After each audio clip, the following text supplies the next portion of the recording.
ஓம்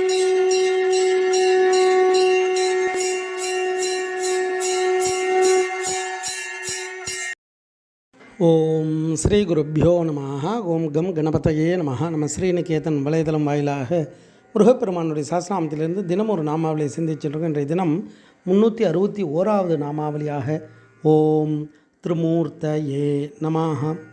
முருகப்பெருமான இந்த நாமாவளி பிரம்மா விஷ்ணு ருத்ரர்கள் என்ற மும்மூர்த்தி வடிவமாய் நின்று விளங்குபவருக்கு நமஸ்காரம் அப்படின்னு வர்ணிக்கிறது. மும்மூர்த்திகள் வடிவமாக மும்மூர்த்திகளுடைய அந்த செயலை செய்யக்கூடிய ஆற்றலோடும் அவர்களுக்கு அருள் புரியக்கூடிய ஆற்றலோடும் விளங்கக்கூடியவர் முருகப்பெருமான். அதனால தான் அவருக்கு சுப்பிரமணியம்னே பேர். அப்படி எல்லா சக்தியும் தன்னுள் அடக்கியவர். ஒவ்வொரு காரண காரியத்திற்காக மும்மூர்த்திகளாக வெளிப்படுறார். பிரம்மா விஷ்ணு ருத்ரன். பிரம்மா சிருஷ்டிகர்த்தா. பிரம்மாவுக்கு சக்தியாக வாக்தேவியானவள் இருக்கா. அதுக்கு அடுத்தது விஷ்ணு அப்படின்னா காக்கக்கூடியவர்னு அர்த்தம். காக்கும் சக்தியாக லக்ஷ்மி ஸ்ரீதேவி பூதேவியோடு இருக்கார். ருத்ரன் அப்படின்றது நமக்கு தெரியும். ருத்ரன்னாலே மாற்றத்தை செய்யக்கூடியவர், சம்ஹாரம், அழிக்கிறதுன்னு அர்த்தம். ஒரு நிலையிலிருந்து இன்னொரு நிலைக்கு மாற்றுதல், அந்த சக்தியை செய்பவர், அந்த செயலை செய்பவர் ருத்ரன்னு பேர்.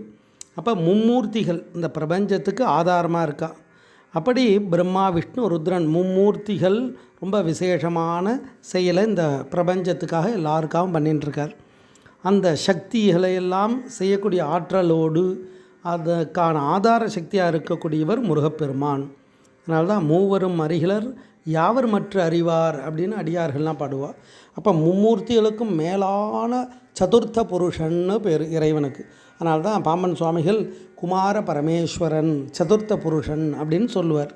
அப்போ முருகப்பெருமான் இந்த சக்தி வடிவமாக தாயுள்ளத்தோடு அனைத்து உயிர்களுக்கும் எல்லா செயலையும் செய்யக்கூடியவர். இறைவனை வர்ணிக்கும் பொழுது தாயிற் சிறந்த தயாவான தத்துவனே அப்படின்னா வர்ணிக்கிறார்.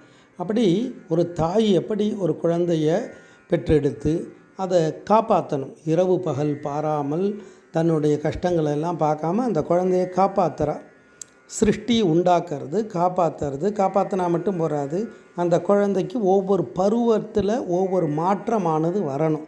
அப்போ அதுக்கு அந்த சுவைகளோட உணவுகளை கொடுத்து அந்த சுவை நிறைந்த உணவோடு நல்ல அறிவு, நல்ல விஷயங்களை எல்லாம் சொல்லி அந்த குழந்தைய நல்ல மாற்றத்துக்கு கொண்டு வர்றா.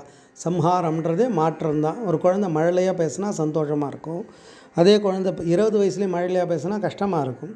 அப்போ அந்தந்த பருவத்துக்கு தகுந்த மாதிரி மனம் மாற்றம், மன பக்குவம், மன உறுதி இதெல்லாம் ஏற்பட்டு அந்த குழந்தைய முழு மனிதனாக்கக்கூடிய செயலை ஒரு தாய் செய்கிறார். அது மாதிரி முருகப்பெருமான் மும்மூர்த்திகள் தம்பிரானாக இருக்கார் இல்லையா. அப்பேற்பட்ட அந்த முருகப்பெருமான் இந்த பிரம்மா விஷ்ணு ருத்ரன்ற மும்மூர்த்தி வடிவமாக இருந்து அனுக்கிரகம் பண்ணக்கூடியவர் அப்படின்றத தான் தத்துவார்த்தமாக அந்த நாமாவளி அழகாக வர்ணிக்கிறது.